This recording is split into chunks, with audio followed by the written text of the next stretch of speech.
Iraq पर सदर Bush का कौम से खिताब।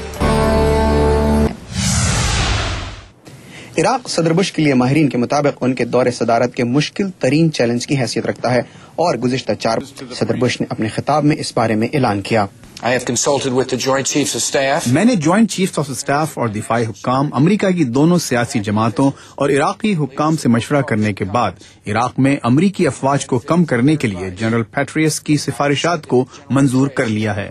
जनरल पेट्रियस के मुताबिक हमें 2200 मरीन्स को दोबारा इराक भेजने की जरूरत नहीं है और इस साल क्रिसमस तक हम कुल 5700 फौजियों को वापस बुला सकते हैं।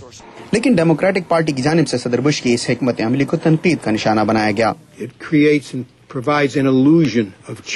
इस ऐलान का मकसद सिर्फ ये तासुर देना है कि हिकमत अमली तब्दील की जा रही है, जबकि हकीकतन ऐसा नहीं हो रहा है।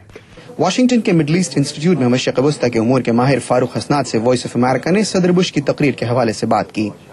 लग ये रहा है कि अभी काफी देर तक अमेरिकन प्रेजेंस वहां रहेगी, क्योंकि वही खदशात वो बयान उन्होंने किए अपनी तकरीर में, अलकायदा के, ईरान के साथ जो उनके हैं, अफगानिस्तान के जो मामलात हैं, और उन्होंने ये भी कहा जो हमेशा से कहते चले आए हैं कि अगर हमने वहां जाके डिफीट ना दी अपने मुखालफिन को तो वो फिर अमेरिका में आएंगे और यहाँ पे अटैक करेंगे। तो इसलिए ऐसी कोई लग नहीं रहा कि कोई बहुत बड़ी कोई तब्दीली की उन्होंने इशारा किया उसकी तरफ। इराक की हुकूमत और सियासी जमातों की जानिब से सियासी इस्तेहकाम के हुसूल में नाकामी को अमरीका के सियासी हल्के और मीडिया की जानिब से तनकीद का निशाना बनाया जा रहा है। सदर बुश की तकरीर में भी इराक के सियासी अमल का जिक्र था। इस बारे में फारूक हसनात कहते हैं, जहां तक इराक के सियासी निज़ाम का ताल्लुक है वो अभी तक सही नहीं हुआ। उसमें मुख्तलिफ ग्रुप आपस में उस तरह बातचीत नहीं कर रहे और एक दूसरे को अकोमोडेट नहीं कर रहे जिस तरह उनको करना चाहिए।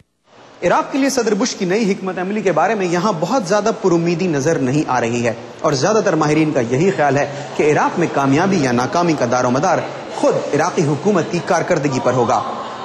Kaukab Farshori, voice of America, Washington.